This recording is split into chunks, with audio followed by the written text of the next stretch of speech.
دیکھو اسلام وہ ہے جو اللہ رسول نے بتایا, اپنی طرف سے چلو گے نا تو ٹکا بھی نہیں ملے گا قیامت کے دن. اخپل طریقے سے آپ اللہ کو راضی کرنے کی کوشش کرو گے, اللہ راضی نہیں ہوگا, اللہ راضی نہیں ہوگا. حضرت عمر کہتے ہیں ایک واقعہ ہے کہ ایک پادری کو دیکھا جو رو رو کے نا نالیاں پڑ گئی تھیں, سوکھا ہو گیا تھا بالکل دبلا. حضرت عمر اس کو دیکھ کے رو پڑے, کہا کہ دنیا میں بھی اپنے آپ کو عذاب میں ڈالا, آخرت میں بھی عذاب میں, کیونکہ دین برحق کو فالو نہیں کر رہا, اپنی طرف سے اللہ کو راضی کرنے کی کوشش کر رہا ہے. آپ نے ایسے ہندو دیکھے ہوں گے جنہوں نے منتیں مانی بھی ہیں, کپڑے نہیں پہنتے, کھانا پینا چھوڑ دیا, سر منڈاتے ہیں. بدھسٹ کو میں نے دیکھا ہے ایسے, زندگی بھر کا عذاب, شادی نہیں کرتے, تو اپنے آپ کو ایک ٹینشن میں ڈال دیا, اور نیت یہ کہ بھگوان ہم سے خوش ہوگا. حالانکہ خدا خوش نہیں ہوتا کہ آپ سر منڈا کے گھومتے رہیں, کھانا پینا چھوڑ دیں اور آپ شادی بھی نہ کریں. کچھ ہوتے ہیں نا, ہندوؤں میں بھی ہوتے ہیں, بدھسٹ میں بھی ہوتے ہیں. ایک یوٹیوب پہ میں نے ویڈیو دیکھی, ایک ہندو کے جو پنڈت تھے انہوں نے کرالنگ کر کے سفر کیا پتہ نہیں کتنے کلومیٹر دور, اور کہا ہم نے منت مانی ہے کہ پیدل نہیں جاؤں گا, کرالنگ کر کے. وہ دہلی میں پتہ نہیں کون سے مندر میں, اتنا لمبا سفر. تو کیا آپ سمجھتے ہو کہ اللہ اس عمل سے خوش ہوگا؟ آپ نے اپنی دنیا کو بھی عذاب میں ڈال دیا اور آپ نے اپنی آخرت بھی برباد کر دی. چند صحابہ نبی کی خدمت میں آئے حضرت عائشہ کے گھر, تو انہوں نے نبی کا عمل پوچھا کہ نبی صلی اللہ علیہ وسلم کیا عمل کرتے ہیں. حضرت عائشہ نے بتایا کہ آرام بھی کرتے ہیں, تہجد بھی پڑھتے ہیں, کھاتے بھی ہیں, روزہ بھی رکھتے ہیں. انہوں نے کہا وہ تو پیغمبر ہیں بھائی, ان کے تو سارے اگلے پچھلی خطائیں معاف ہیں, ہم پوری رات عبادت کریں گے, سوئیں گے نہیں. اور ایک نے کہا میں گوشت نہیں کھاؤں گا, گوشت کھاتا ہے انسان کے جسم میں طاقت آتی ہے, گوشت میں لذت بھی ہے, میں خدا کی خاطر سبزیوں پہ گزارا کروں گا. اصل لذت گوشت میں ہے سبزیوں میں؟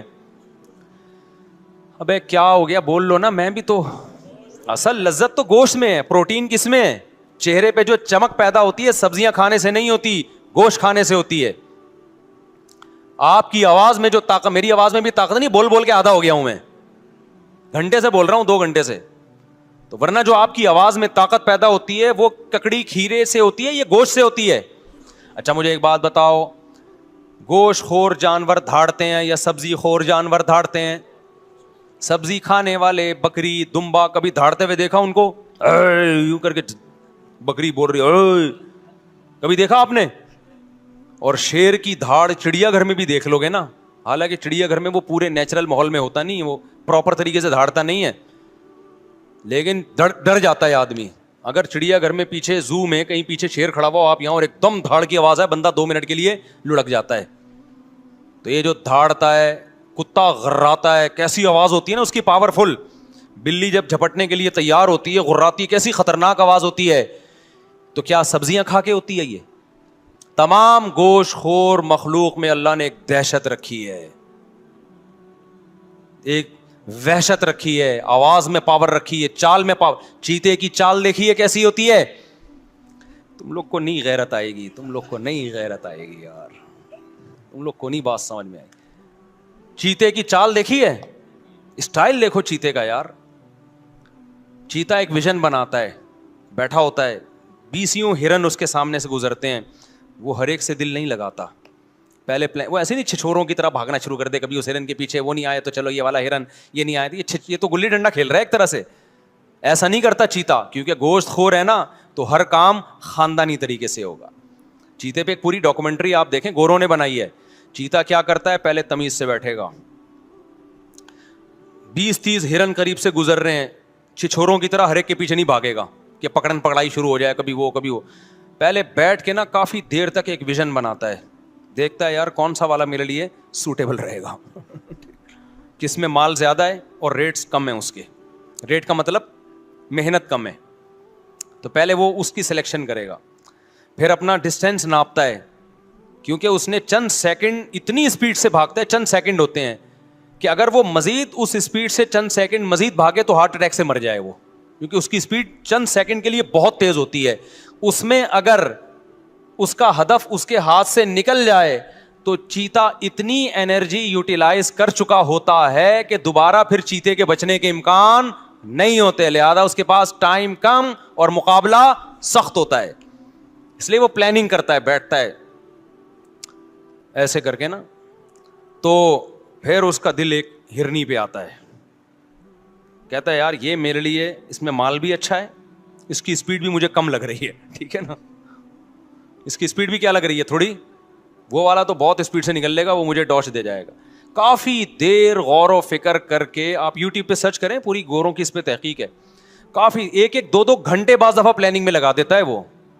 اس کے بعد جب وہ ہدف بناتا ہے کہ یہ ہے جس کو میں نے شکار کرنا ہے, پھر جب آہستہ آہستہ پہلے چلتا ہے اس کی طرف, دائیں بائیں ہرن آئیں ان کو دیکھتا نہیں ہے, کیونکہ وہ اس کو چھچھورا کام سمجھتا ہے کہ جب دل کسی ایک کو دیا ہے تو دائیں بائیں نظر نہیں اٹھانی. آج لڑکوں کو دیکھو,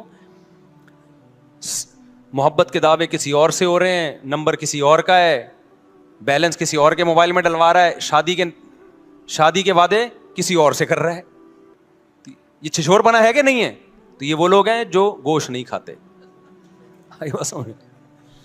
تو چیتا کیا کرتا ہے, جب پوری فل پلاننگ کے بعد پھر وہ دوڑتا ہے اس کی طرف. پھر اس کی چال دیکھو یار, کیا خوبصورت چال ہوتی.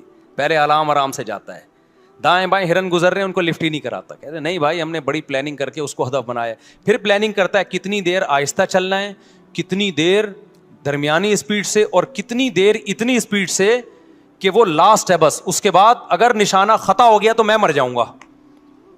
یہ پوری پلاننگ کر کے پھر جو بھاگتا ہے, اور وہ کلا بازی اس کے اوپر جمپ لگا کے اس کو جو گردن سے پکڑ کے عید ملتا ہے, پھر اس سے 3-4 کلا بازیاں کھاتا ہے, پھر خود بھی کھاتا ہے اور جنگل کے سارے جانور اس کا بچا ہوا کھاتے ہیں.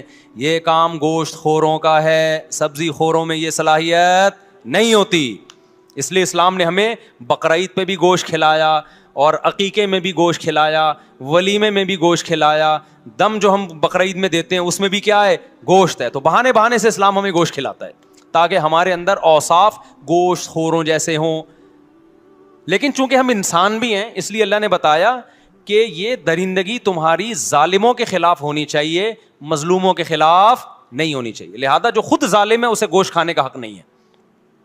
یہ دہشت تم نے ملک دشمنوں کے خلاف نکالنی ہے, ظالموں کے خلاف نکالنی ہے. اب چونکہ ہم ظالم کے خلاف نہیں لڑتے, صحیح جگہ لڑ نہیں رہے ہیں جہاں لڑنا چاہیے, ملک کے دفاع میں نہیں لڑ رہے, تو پھر بیوی سے لڑ رہے ہیں, بچوں سے لڑ رہے ہیں. باپ گھر میں آتا ہے ایسے جیسے چنگیز خان نے بغداد پہ حملہ کر دیا ہے, بچے کانپنا شروع کر دیتے ہیں. تو ایسے ابا کو چاہیے گوشت کھانا چھوڑ دے, کیونکہ گوشت کھانے سے قوت غضبیہ بڑھتی ہے. سمجھتا ہے کہ نہیں سمجھتا؟ اور یہ بھی خوب اچھی طرح سمجھ لو کہ زیادہ شادیاں جو کرتا ہے اس کو بھی گوشت کھانا پڑتا ہے. سبزی پہ آپ 4 بیویاں نہیں رکھ سکتے, صحیح بتا رہا ہوں میں, یہ حدیث سے بھی ثابت ہے. ایک صحابی نے کہا کہ میں نکاح نہیں کروں گا, نبی کے پاس آئے, یا رسول اللہ میں جب گوشت کھاتا ہوں مجھے میں خواہش پیدا ہوتی ہے, نکاح کا خیال پیدا ہوتا ہے. تو وہ رہبانیت کی طرف جا رہے تھے کہ میں گوشت چھوڑ دوں گا تاکہ میرے دل میں جذبات پیدا نہ ہو اور اللہ اللہ کروں بیٹھ کے. حدیث کا مفہوم ہے. تو آپ صلی اللہ علیہ وسلم نے فرمایا نہیں, حدیث کا مفہوم کہ حلال چیزوں کو خود پر حرام مت کرو, کھاؤ گوشت, اور اگر خواہش پیدا ہوتی ہے تو نکاح کرو. سمجھتے ہو کہ نہیں سمجھتے ہو؟ تو گوشت ضروری. اب تو ڈاکٹر بھی اس کو پروموٹ کرنا شروع کر دیا بھائی. یہ جو موٹاپا آتا ہے نا, میں گیا ہوں تنزانیہ کے جنگلوں میں, وہاں میں نے ایسی قوم دیکھی ہے جو صرف گوشت کھاتے ہیں, موٹاپا نہیں ہے ان میں موٹاپا نہیں ہے, لمبی لمبی عمریں ہوتی ہیں ان کی. لیکن جو چاول کھاتے ہیں ہر وقت, چاول, بریانیاں, پلاؤ, تو وہ تھوڑے دن میں کیا ہو جاتے ہیں بھائی, دیگوں کی بریانیاں کھاتے کھاتے خود دیگ بن گئے. بس ایک ڈھکن کی دیر ہے. سمجھ رہے ہو؟ کھائیں, منع نہیں کیا آپ کو, لیکن زیادہ فوکس کس کو کریں آپ؟ بھائی ڈاکٹر سے پوچھ لیں, ایسا نہ ہو گوشت کھا کے مر جائیں, کچھ اور ہو جائے. میں تو ایک موٹیویشن کے لیے بات کر رہا ہوں, باقی ڈاکٹر بتائے گا آپ کو کیا کھانا ہے کیا نہیں کھانا. میں تو کوئی اور سوال کا جواب دینے لگا تھا, یہ مجھے ادھر پتہ نہیں کدھر چلا گیا. میں جواب کیا دے رہا تھا؟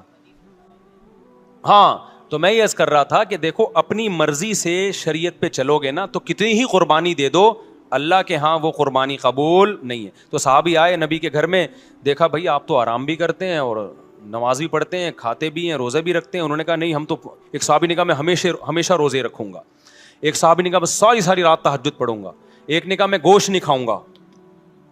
تو آپ صلی اللہ علیہ وسلم کو جب اطلاع ملی تو آپ خوش نہیں ہوئے. ہوتا تو یہ نا کہ آپ فرماتے ہیں ماشاء اللہ بھائی اتنی قربانی والے لوگ پیدا ہو گئے, اللہ کے لیے گوشت کھانا چھوڑ دیں گے, یہ اللہ کے لیے رات کو سونا چھوڑ دیں گے, سبحان اللہ. نہ آپ نے فرمایا کہ میں تو روزے بھی رکھتا ہوں اور ناغے بھی کرتا ہوں, میں تو گوشت بھی کھاتا ہوں, میں تو نکاح, ایک صحابی نے کہا میں نکاح نہیں کروں گا زندگی بھر تاکہ اکیلا زندگی گزاروں اور اللہ اللہ کروں بیٹھ کے. یہی مطلب تھا نا, جب بیوی ہوگی بچے ہوں گے تو ٹینشنیں بھی آئیں گی نا. انہوں نے کہا نہیں, میں بیوی بچوں سے دور رہوں گا, اپنی خواہش ہی نہیں پوری کروں گا, اپنی خواہش کو میں کچل دوں گا. دیکھنے میں تو بڑا جذبہ ہے بھائی, کیا خیال ہے کہ آپ کے اندر ایک خواہش پیدا ہو رہی ہے, آپ کو میں نے پوری نہیں کرنی ہے وہ, لیکن اس جذبے کو پیغمبر صلی اللہ علیہ وسلم نے پسند نہیں کیا. نارمل زندگی گزارو. آپ نے فرمایا میں تو نکاح بھی کرتا ہوں اور میں تو روزے بھی رکھتا ہوں, ناغے بھی کرتا ہوں, اور میں تو رات کو آرام بھی کرتا ہوں, نیند بھی کرتا ہوں اور نماز بھی پڑھتا ہوں. آپ نے فرمایا جو میرے طریقے سے ہٹ کے اللہ کو راضی کرنے کی کوشش کرے گا وہ مجھ میں سے نہیں, میرا امتی نہیں ہے, اور ظاہر ہے پھر اس کی بخشش قیامت میں نہیں ہوگی. اخپل طریقے سے اگر آپ قربانیاں دینا شروع کر دو گے, اس قربانی کی اللہ کے ہاں کوئی قدر نہیں. دیکھو ایک آخری مثال دے کے بات ختم کرتا ہوں. ہم رمضان میں روزہ رکھتے ہیں غروب آفتاب تک, غروب آفتاب کے بعد افطار میں جلدی کرتے ہیں. اگر کوئی فنٹر گیری شروع کر دے کہ میں نے جناب 15 گھنٹے کا روزہ رکھ لیا, سب نے رکھا, میں اللہ کی خاطر 1 گھنٹہ اور بھوک برداشت کروں گا, تو ثواب ملے گا گناہ ملے گا؟ گناہ. بھائی جب تک اللہ نے کہا تھا بھوک ہے, اب اللہ نے پابندی ہٹا دی, تو اب اگر تو پانی نہیں پی رہا تو اس سے اللہ خوش نہیں ہوگا, اب یہ تیری اپنی بنائی ہوئی ہے. تو خوب سمجھ لو, بدعات جب ہم کرتے ہیں ہم اپنی طرف سے پیغمبر کو خوش کرنے کی کوشش کر رہے ہوتے ہیں, ہم اپنی طرف سے اللہ کو خوش کرنے کی کوشش کر رہے ہوتے ہیں, لیکن اللہ کہتا ہے کہ یہ تمہارا اپنا گڑا ہوا طریقہ ہے, یہ میں نے نہیں بتایا, لہذا اس سے میں خوش نہیں ہوں گا. پبلک میں واہ واہ ہو جائے گی مگر میں اس سے خوش نہیں ہوں گا. تو اس لیے ہم نے صرف وہ کرنا ہے جو اللہ رسول نے بتایا ہے. بدعت کے قریب نہیں جانا ہم نے, نہ ربیع الاول میں جانا ہے نہ ہم نے محرم میں جانا ہے. سمجھتا ہے کہ نہیں سمجھتا ہے؟ ہوا و حرص والا دل بدل دے, میرا غفلت میں ڈوبا دل بدل دے.